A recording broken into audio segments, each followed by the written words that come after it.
জয় নিতাই, জয় গৌর। আজকে আমরা আচমনের কিছু বিধি নিয়ম বা সংক্ষিপ্ত কিছু আচরণ আমরা শিখব। আচমন কোন দিকে করে বসতে হবে বা জপ করার সময় আমরা কোন দিকে মুখ করে বসবো। শাস্ত্রে বলছেন সব থেকে পূর্ব দিকে মুখ করে আচমন বা জপ প্রক্রিয়া করা সব থেকে শ্রেয়।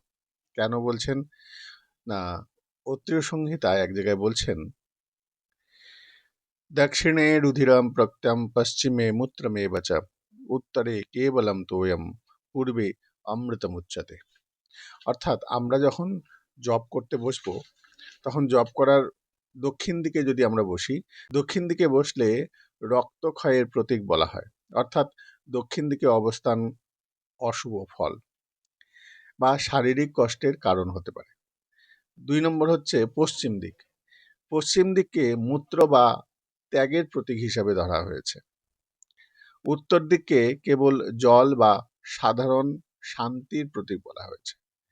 আর পশ্চিমকে বলা হয়েছে, পূর্ব দিককে অমৃত বলা হয়েছে। ওই যে এখানে বলছেন পূর্বে অমৃতম উচ্চাতে, পূর্ব দিক হচ্ছে অমৃত, অর্থাৎ পূর্ব দিক শুভ। এই হচ্ছে কোন দিকে বসার নিয়ম। আমরা যখন আচমন করতে বসবো কোন দিকে বসাটা সব থেকে শ্রেয়, পূর্ব দিকে সব থেকে শ্রেয়। এখন আমরা আচমনের একটি নিয়ম সম্বন্ধে জানবো, কিভাবে আচমন করতে হয়। প্রথমে আচমন করতে গেলে হাতের যে মুদ্রাটা সেটা হচ্ছে গোকর্ণাকৃতি। এই রকম গরুর কানের মতন হাতটাকে করতে হবে এবং এই মধ্যস্থলে জলটাকে নিয়ে এই জলটা গড়িয়ে গড়িয়ে এই দিক দিয়ে আসবে, তবে সেই জলটা পান করতে হবে। এটা হচ্ছে আচমনের বিধি। আমরা যখন আচমন করতে বসবো, এই আচমনের যে জলটা পান করার নিয়ম, তিনবার মতন জল পান করতে হয়।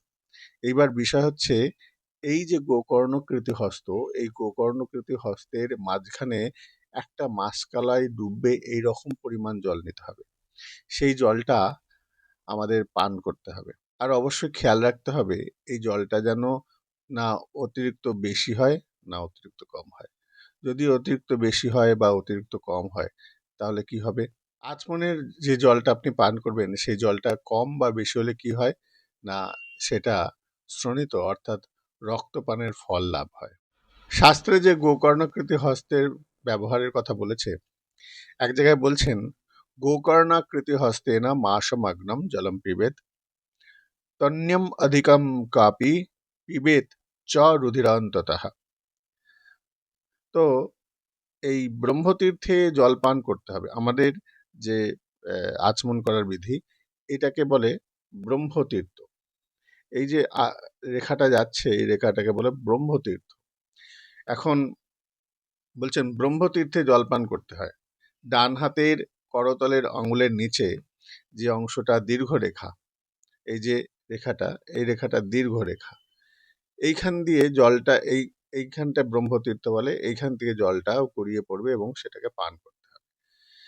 একেবারে ব্রহ্মতীর্থ। বলছেন অঙ্গুষ্ঠতরতো রেখা যা পানেদ দক্ষিণাশ্চ চ এতদ ব্রহ্মমিতি খ্যাতম তীর্থম আচমনিয়ম্বে। আর এটা মার্কণ্ড পুরাণে বলছেন।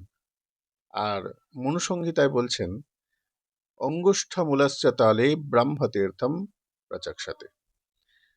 আর একটা খুব মূল্যবান কথা, যখন আচমন করে জল পান করবেন সেই জল পান করার সময় যেন কোনো আওয়াজ না হয়। মানে জল যখন পান করবেন নিঃশব্দ করে জলটা পান করতে হবে। তো আমার এই ভিডিওর প্রসঙ্গ আপনাদের কেমন লাগলো কমেন্ট করে অবশ্যই জানাবেন। আর যদি ভিডিওটা ভালো লাগে তাহলে আমার চ্যানেলটিকে সাবস্ক্রাইব করুন। জয় নিতাই, জয় গৌর।